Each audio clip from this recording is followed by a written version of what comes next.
биринчи маданияттан башталат, тилден башталат. Бул бир.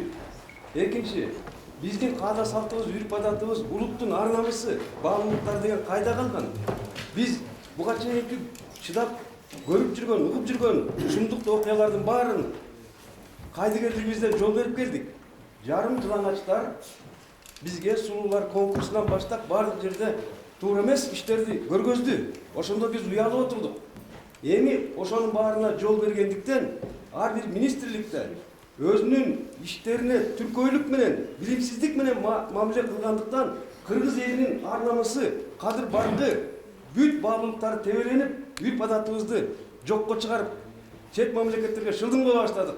Бул баардык жаман нерселердин баары кайдан чыгат дегенде мына билесиздер, кыргыз 15 союздун ичиндеги СНГда бизден башталат. Эмне үчүн? Себеби биз элибиздин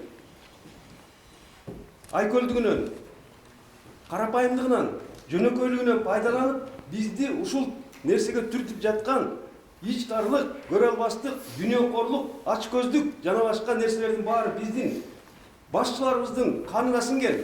Ал эми карапайым калк эчтеке дей албайт деген нерселердин баарын чындык айткан адамдарды капаска камап атат. Бул эмне деген ушундук? Буга жол бербеш үчүн биздин ар бир министр өзүнүн ишине жооп бериш керек. График бар.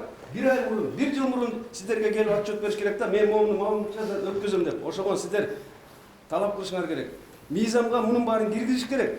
3 күн калганда, 5 күн калганда өтүп кеткенден кийин өкүнгөн, бул деген жоо өткөндөн кийин кылычыңды бокко чап деген сөз. Ошон үчүн биздин элибиздин ар намысын тебелеген жанагындай эле кызматтан эле кетпестен алар камалыш керек. Мындан кийин мындай жол бергендерге ушул кайрылуудан кийин айтып коеюн, жол бербеңиздер. Кадыр Кошалиев, Кыргыз жолу коомунун төрагасы. Менимче бул көркөмчүлүк музейиндеги иш, бул жер жагы ошо эгемендүүлүк жылдардагы туура эмес саясаттын жыйындысы бул. Бул бир эле штрих да. Анан менин бир суроом бар, анан кыска сунушум бар. Суроом мындай. Кечээ Казакстан менен Кыргызстандын жогорку деңгээлдеги жолугушуусунда Казакстандан келген манасчы Манас айтат дагы Манастын мекени болгон Кыргызстандан бир манасты табылбай калганы да бул ушул көркөм сүрөт музейиндеги окуядан дагы намыска тие турган иш. Ушуга сиздин оюңуз кандай? Ал эми сунуш турганда ушул эгемендик жылдардагы саясаттын жыйынтыгын чыгарбасак болбойт. Ал баш мыйзамда жазылган, бардыгы батышчыл баалуулуктун баары баш мыйзамда. Анан жана сырттан каржыланган НПОлорду көптөгөн өлкөлөр тыюу салган. Россия баш болуп, керек болсо сырттан каржыланган НПОлорду башка өлкөлөрдүн агенттери деп эле ачык эле алабуштуу атынан аташ керек.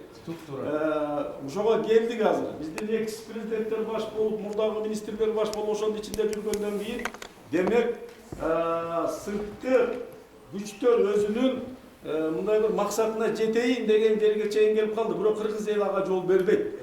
Ошондуктан урматтуу туугандар, биз баш мыйзамды, идеологиялык багытты, андан кийинки керек болсо көптөгөн биздин табиятка туура келбеген мыйзамдардын баарын кайрадан улуттук нукка салыш керек. Ошондо жолубуз түзүлөт. Рахмат. Мүмкүн бул жерде Азамат мырза жакында эле жаш министрдин шагын сындырбайлы. Мүмкүн бул дагы системанын курмандыгы болуп атат, туура түшүнөлү. Ошол эле мезгилде сиз мына колуңузда мүмкүнчүлүк, бийлигиңиз турат. Жок дегенде маданият жагында өзүңүздүн үнүңүздү курсаңыз, эл сизди колдойт. Рахмат. Рахмат. Бүгүнкү күнү бул иш-чара токтотулду да туурабы? Бүгүн азыр барсак токтотуш керек. Эл кирбейт, бунун баары токтотулду. Жанагы кечирип коюңуздар. Курсаларды алып кетти. Алып кеткен. Жок дейт. Сөз убагында айтып болса, сөз ата сөйлөп дейт. Жанагы ич кийимдердин баары алып кеткен алардын баарын. Токтолду туурабы? 15 күндө канча аренда төлөп, канча төлөйбүз деп договор түзүптүр. Канча сомго түзүптүр? Суммасы боюнча тактап койгочу, азырынча болгон. Тактап келсең. Общий суммасы боюнча. Азыр бирок токтогон жок да, иштеп атат. Ошонун жоопкерчилиги. Жок, ал жерде азыр только жанагы музейдин өзүнүн экспозициясы калган. Феминели токтогон. Феминели токтогон.